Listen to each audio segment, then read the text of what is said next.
Halo, assalamualaikum warahmatullahi wabarakatuh. Perkenalkan, nama saya Wahyu Ramadhani Diantoro. Kali ini kita akan membahas isu diskriminasi di dunia pendidikan Indonesia.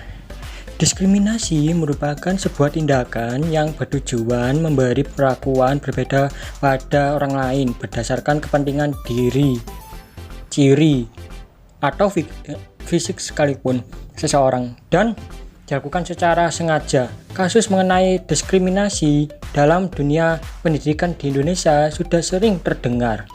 Diskriminasi yang terjadi di dalam lingkungan pendidikan terdiri dari berbagai macam bentuk. Misalnya terdapat diskriminasi yang dilakukan terhadap siswa pindahan dari luar daerah yang berbeda suku karena adanya stigma negatif kepada suku tersebut.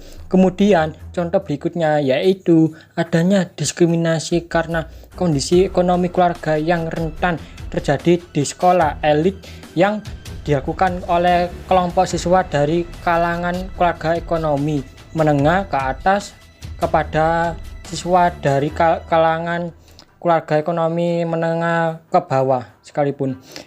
Contoh lainnya yaitu diskriminasi sekolah umum kepada siswa penyandang disabilitas. Tidak hanya itu, tindakan seperti membeda-bedakan antara murid yang pintar dengan yang kurang pintar yang sering dilakukan para guru juga merupakan suatu tindakan diskriminasi.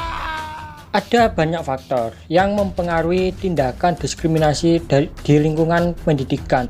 Namun pada umumnya diskriminasi tersebut terjadi karena adanya prasangka negatif dan stereotip terhadap hal tertentu. Dampak dari diskriminasi di lingkungan pendidikan diantaranya dapat menyebabkan para korban kehilangan kepercayaan diri, merasa terisolasi oleh orang sekitarnya, kehilangan motivasi untuk sekolah hingga merasakan kepuasannya. Lalu bagaimana cara menanggulangi diskriminasi di dunia pendidikan Indonesia? Paling utama dari 3 hal itu menurut saya pribadi yang paling mendasari adalah yang membangun budaya positif dan saling menerima.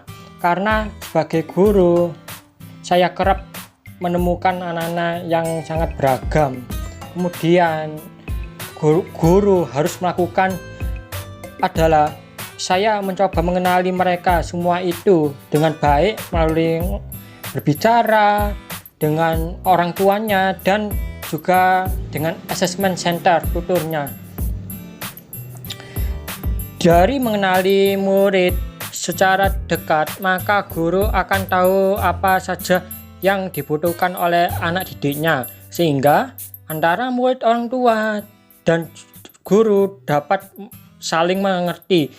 Sementara itu anak yang mempunyai kebutuhan khusus bukan hanya menjadi tugas gurunya, melainkan juga tugas warga dari kesatuan pendidikan. Jadi intinya membangun budaya positif, kita harus bisa melihat dulu anak-anak yang memiliki banyak beragam, dekati dan kenali mereka hingga ke orang tuanya, sehingga semua elemen bisa saling bersinergi untuk mewujudkan sekolah dengan lingkungan yang kondusif umumnya. Sekian, terima kasih. Wassalamualaikum warahmatullahi wabarakatuh.